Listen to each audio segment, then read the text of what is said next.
Oui, merci Madame la Présidente. Monsieur le juge, on nous demande de faire vite, donc je me contenterai de vous redire ma gratitude et mes remerciements, et pour votre présentation d'aujourd'hui, et j'ai envie de dire pour l'ensemble de votre œuvre. J'aurais deux petites questions que je vais essayer de faire rapides. La première, c'est votre sentiment sur les dernières annonces de Gabriel Attal, en particulier sur la question de la comparution immédiate, du placement court en foyer, et de revenir sur la question de l'excuse de minorité. Trois points qui me semblent absolument prégnants dans les questions qui nous concernent aujourd'hui. Et puis la deuxième question portera sur le rôle des experts. En particulier, vous avez beaucoup parlé de la question des parents protecteurs, en particulier des mères protectrices, et dans les affaires de violence sexuelle, qu'elles soient vis-à-vis de mineurs, mais même parfois de jeunes majeurs, j'ai eu énormément de retours sur le rôle des experts qui, dans la suite de ce que disait Alma Dufour tout à l'heure, parfois rendent leur rapport d'expertise sans avoir rencontré par exemple la mère, avec des qualifications qu'on a parfois du mal à évaluer, et énormément de ces experts semblent encore établir leurs expertises en considérant le syndrome d'aliénation parentale ou le mensonge des mères comme la base de leur pensée. Dernier point toujours sur les experts, quand ils rencontrent, je dis ils parce que les retours que j'ai, ce sont souvent des hommes, de jeunes femmes agressées, bientôt plus mineurs ou très jeunes majeurs. J'ai eu plusieurs fois des retours sur des questionnements sur la sexualité de ces jeunes femmes et sur la remise en cause de cette sexualité, un peu comme si elles étaient coupables de l'agression qu'elles avaient subie. Et donc, il me semble que la question de la place de ces experts dans les parcours judiciaires, dans la reconnaissance de culpabilité, est une véritable problématique. J'ai interrogé récemment Éric Dupond-Moretti sur cette question. Je n'ai pas de réponse pour le moment. J'aimerais avoir la vôtre. Je vous remercie. Merci Madame Lebon. Juste, si je peux me permettre, sur la première partie, sur les annonces gouvernementales, on est vraiment dans le cadre de la commission d'enquête sur la protection de l'enfance. Je préfère qu'on recadre, c'est hors sujet. Et je ne voudrais pas que ce soit au détriment d'autres questions, d'autres parlementaires qui vont intervenir juste après. Alors, si vous me permettez... Pardon. Ouais. Si vous me permettez, je vais juste répondre là-dessus, mais je veux bien que le juge ne réponde pas dans ces cas-là. Il me semble que la question de l'excuse de minorité, il me semble que la question de la comparution immédiate des mineurs, et il me semble que la question des courts séjours en foyer comme sanction pénale sont au cœur de la problématique de la protection de l'enfance. Évidemment, je commencerai, mesdames et messieurs les députés, par vous remercier de ce que je reçois comme un encouragement et qui est important pour moi. Vos interrogations sur les moyens, sur la recentralisation, sur les experts, me semble-t-il, peuvent se regrouper dans un point qui est important pour moi et qui correspond à ce que j'appelle la doctrine. Alors, il faudrait peut-être trouver un autre mot que doctrine, une ligne d'action. Parce que si doctrine, endoctrinement, le gourou, bon, je préfère éviter désormais. Donc, plutôt que doctrine, je propose politique publique. C'est-à-dire un choix pour l'avenir qui structure une action institutionnelle, une pratique sociale en direction de personnes en chair et en os.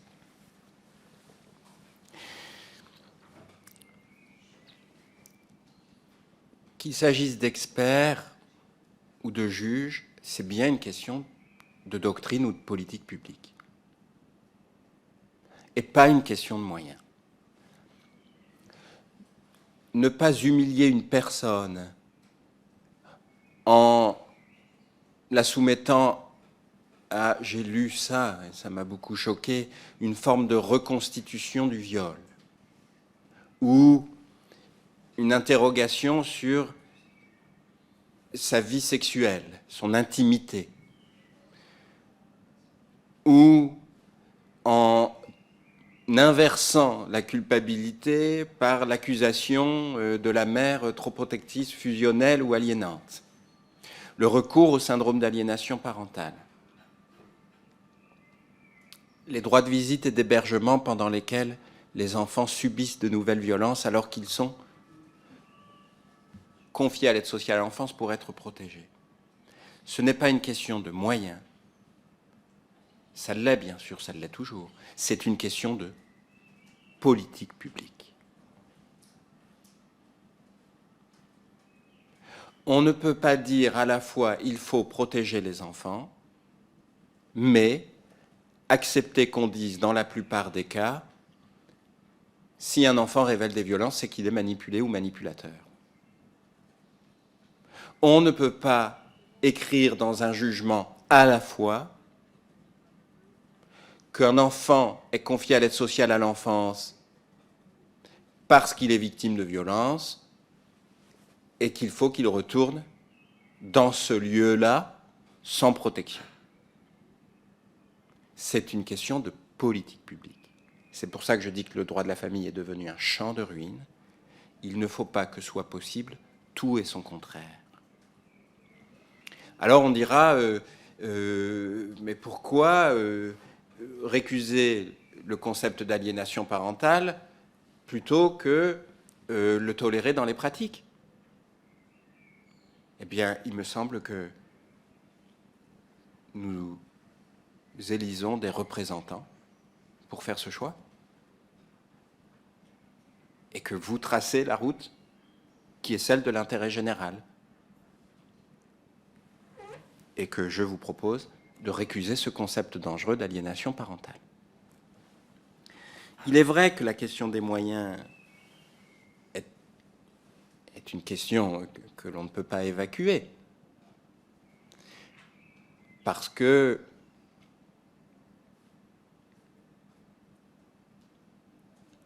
il faut du temps pour être formé, du temps pour développer une compétence, du temps pour structurer une équipe professionnelle, du temps pour, vous parlez de la Seine-Saint-Denis, du temps pour construire un partenariat qui tient dans la durée,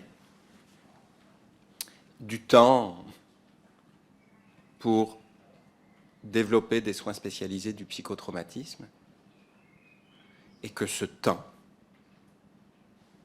c'est aussi une question de moyens. On me dit que il est très difficile de recruter de manière stable des professionnels dans les dispositifs de protection de l'enfance et qu'il y a beaucoup de professionnels qui sont en intérim. Comment se fait-il que ces métiers qui font l'honneur de la société ne soient plus attractifs? Où vont nos priorités? Alors, c'est une question aussi de moyens, de la même manière, pour les prorogations de mesures sans audience. Ça n'est jamais qu'une question de moyens, parce que vous pourrez multiplier le nombre de professionnels par 2, 3, 4, 5, s'ils n'ont pas cette doctrine ou cette politique publique, le risque restera le même. Mais recevoir l'enfant en audience, après la question de la doctrine, c'est une question de temps, c'est sûr. Et vous avez d'ailleurs sur la parole des enfants le travail de M. Gauthier Arnaud-Melchior, qui a fait le tour de France des dispositifs de protection de l'enfance, que vous avez peut-être auditionné d'ailleurs, et à qui je rends un hommage appuyé. Alors, je l'ai sous les yeux et je réponds à une question très rapide, parce que c'est une question fermée. J'ai confiance dans l'aide sociale à l'enfance. Et ces professionnels font mon admiration. Mais il faut qu'ils prennent davantage en compte les besoins fondamentaux des enfants, les 4 registres de la parenté et les 4 configurations conjugales, et qu'ils ne fassent pas courir de risques aux enfants. Comment se fait-il que des enfants signalés soient assassinés dans leur maison? Comment se fait-il que des enfants qui bénéficient d'une mesure de protection rentrent le week-end dans la maison où on les viole? Parce que nous ne voulons pas tirer les conséquences de ce que signifie le mot protéger, qui est anticiper le risque.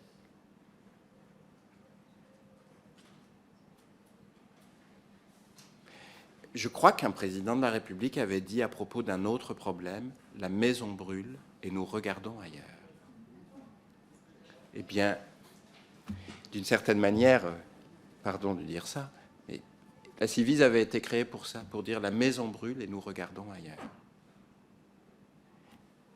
Quand il y a un signe, il y a un risque. Sur qui faisons-nous porter le risque? Si c'est sur l'enfant, c'est que la réponse est mauvaise.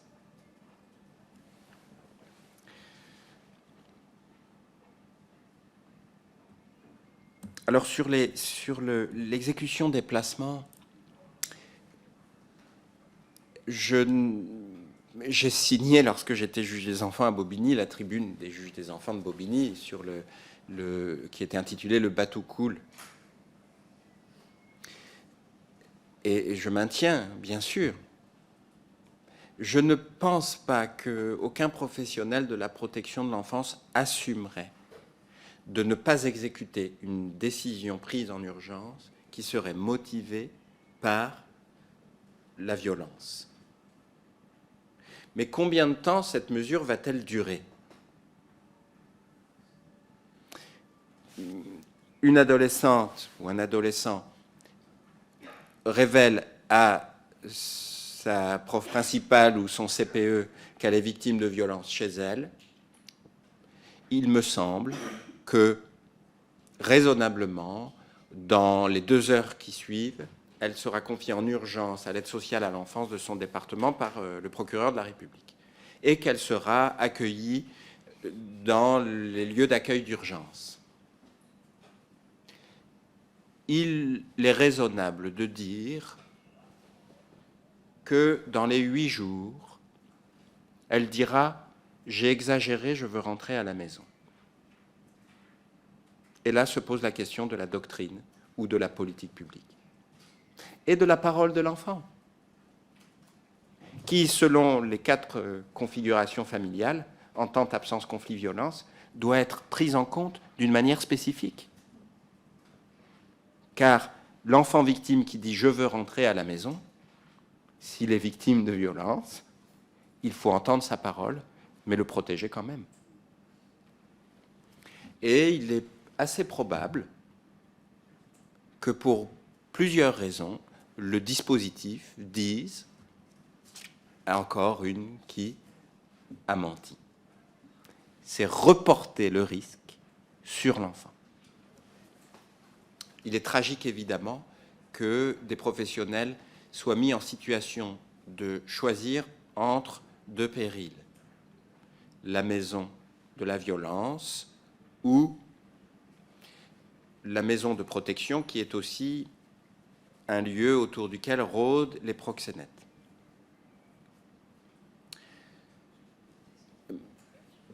Il me semble qu'il est... Je dois dire que je ne raisonne pas de cette façon. Quand il y a la certitude du risque dans la maison, il n'est pas possible de dire mieux vaut ce risque que le risque que les éducateurs ne soient pas suffisamment contenants. Mais bien sûr que c'est un problème social considérable de se dire que des proxénètes rôdent autour des foyers. Vous savez, je pense à quelque chose, qui est qu'un jour, j'étais à Marseille, je rentre chez moi un dimanche, je gare la voiture dans mon garage. En sortant de mon garage, je vois une petite fille qui n'avait pas 14 ans et qui était sur le trottoir littéralement, je n'emploie pas cette expression, mais que je trouve là, dans l'espace public, et qui était victime de prostitution. Et comme tout le monde, j'ai dit, j'ai vu quelque chose ou j'ai rien vu. Une seconde plus tard, j'ai dit, j'ai vu quelque chose. Donc, je vois une voiture de police, je cours chercher les policiers. Donc, ils vont chercher la jeune fille, et puis ils prennent en photo la voiture des proxénètes. Et je me dis, mais il faut les prendre.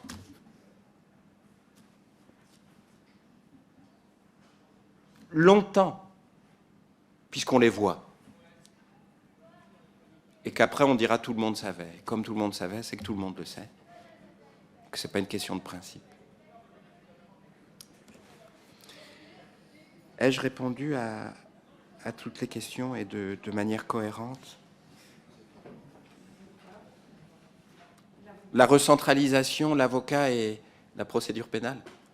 La recentralisation, ce qui est important pour moi, c'est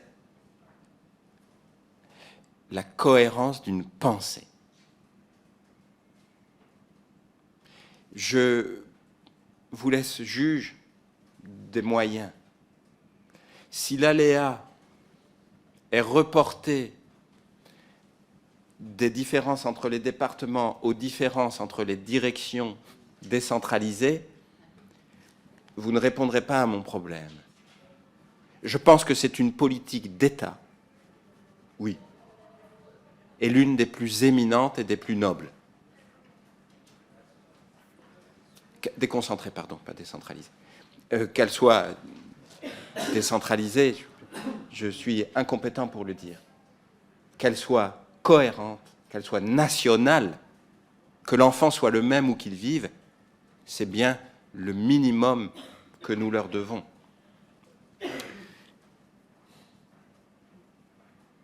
Il y avait l'avocat, oui, j'aurais dû l'incorporer dans la question de la doctrine.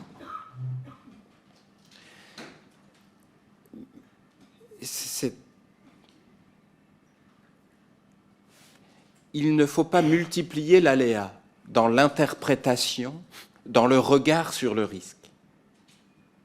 Il faut au contraire éviter sa dilution. Avocat, administrateur ad hoc, oui, le rôle de l'avocat est de porter la parole de son enfant, pas d'interpréter l'intérêt de l'enfant, me semble-t-il. Et enfin, sur le lien, le droit pénal de l'enfance est la démonstration de la pensée du rapport entre le privé et le public,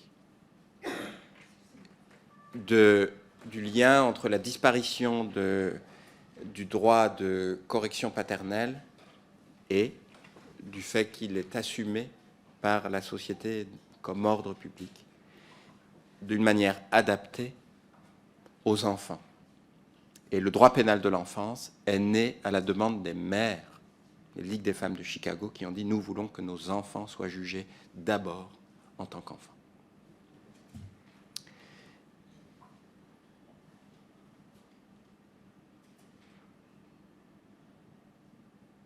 Le premier enfant que j'ai mis en prison s'est pendu dans sa cellule. Il n'est pas mort. Le deuxième enfant, je ne l'ai pas mis en prison. Et il a commis une autre infraction.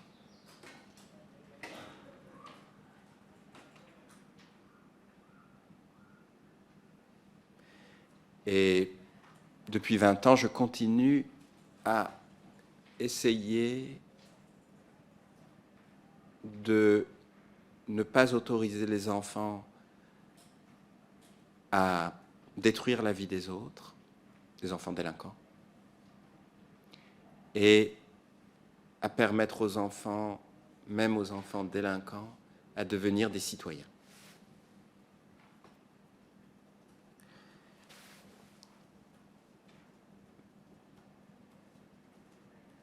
Il me semble qu'il est parfois indispensable de contenir les enfants qui ne sont pas capables de contenir leurs pulsions. Et j'ai vu des enfants qui se sont mis à penser et même à parler,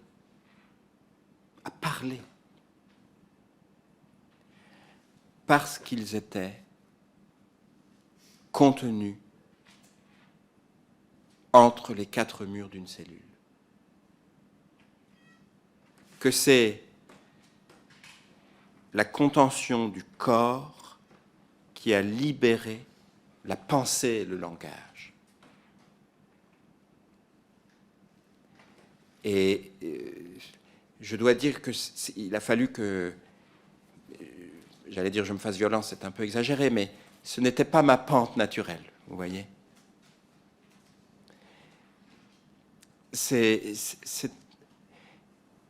avoir vu la gravité des violences faites aux enfants m'a fait penser la gravité de toute violence, y compris, comme la semaine dernière, des violences conjugales entre enfants. Mais appliquer aux enfants des règles qui concernent les adultes ne me paraît pas possible. Pourquoi ? Parce qu'on ne peut pas démembrer l'enfance elle-même. Et c'est pourquoi d'ailleurs, je ne suis pas du tout favorable à ce qui est présenté comme un progrès, c'est-à-dire l'extension du domaine de l'autonomie de l'enfant. Permettre à l'enfant, avant sa majorité, d'exercer des droits d'adulte de plus en plus librement au sens d'une société de marché, c'est-à-dire sans protection et sans accompagnement. Et si un enfant est pénalement majeur à partir de 16 ans, eh bien, il faudra qu'il le soit civilement aussi. Et si un enfant est civilement majeur à partir de 16 ans, eh bien, il faudra qu'il le soit pénalement aussi. Et si un enfant est reconnu juridiquement capable de saisir lui-même le juge aux affaires familiales quand ses parents divorcent, comme certains l'ont proposé, non mais il faut quand même, eh bien, il faudra en tirer les conséquences sur le plan pénal. L'enfance ne se démembre pas. Notre regard sur l'enfant et sur notre responsabilité à son égard doit... Le concept de majorité sexuelle, à 15 ans, est un concept erroné et profondément pervers. Ça, il n'existe pas. Et il traduit une inversion, enfin, un regard qui est un regard inacceptable sur l'enfant. Et si on veut protéger l'enfant de ce concept de majorité sexuelle, eh bien, il faut aussi reconnaître que jusqu'à sa majorité, il doit être considéré comme et traité comme un enfant, y compris quand il transgresse, ce qui ne veut pas dire la complaisance. Vous voyez, à chaque fois que j'ai mis un enfant en prison, je peux vous dire que je l'ai fait en ayant parfaitement conscience de l'extrême gravité de mon geste. Mais je l'ai fait.